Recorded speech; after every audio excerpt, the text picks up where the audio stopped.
Thomas Hobbes was an English philosopher born in Westport, England on April 5, 1588.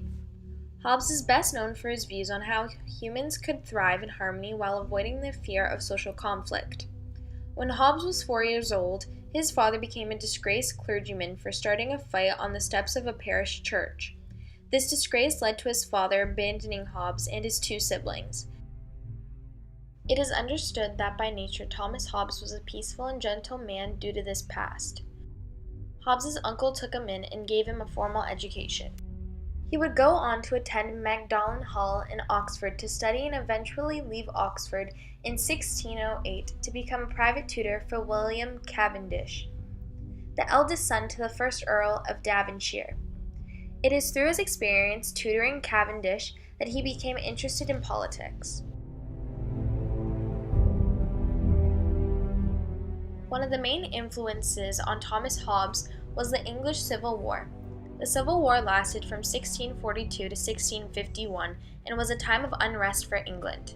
This experience influenced Thomas Hobbes' political views, which he captured in his books The Elements of Law in 1640, De Via, which means On the Citizen, in 1642, and his magnum opus, Leviathan, in 1651.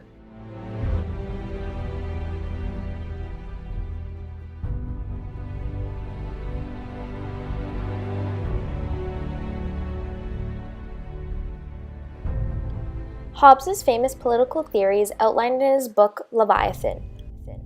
The work concerns the structure of society and is regarded as one of the earliest and most influential examples of the social contract theory.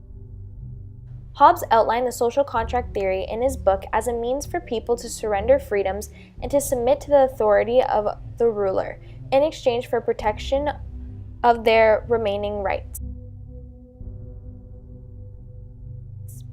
How it worked would be by people coming together sacrificing their rights to a central authority in order for the authority to keep the peace among the people. It worked much like a Leviathan. The strong central authority, for example, a monarchy, would drive its power from the people, which it would then use to control those people, much how like a Leviathan controls the water it lives in.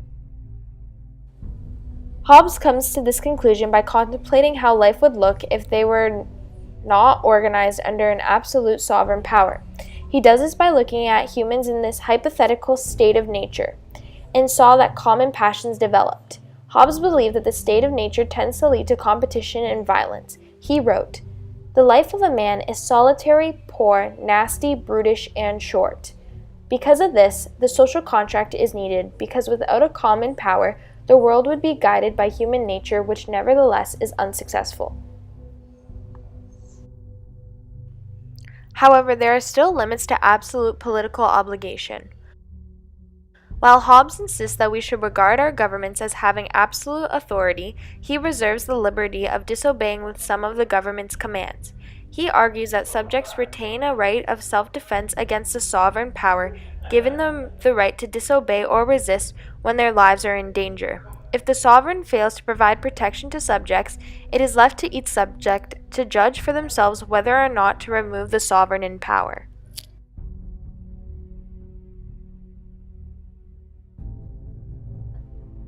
With the death of Thomas Hobbes on December 4th, 1679, in Derbyshire, United Kingdom, Thomas Hobbes' political philosophy would go on to influence successors such as John Locke, Jean-Jacques Rousseau, and Immanuel Kant.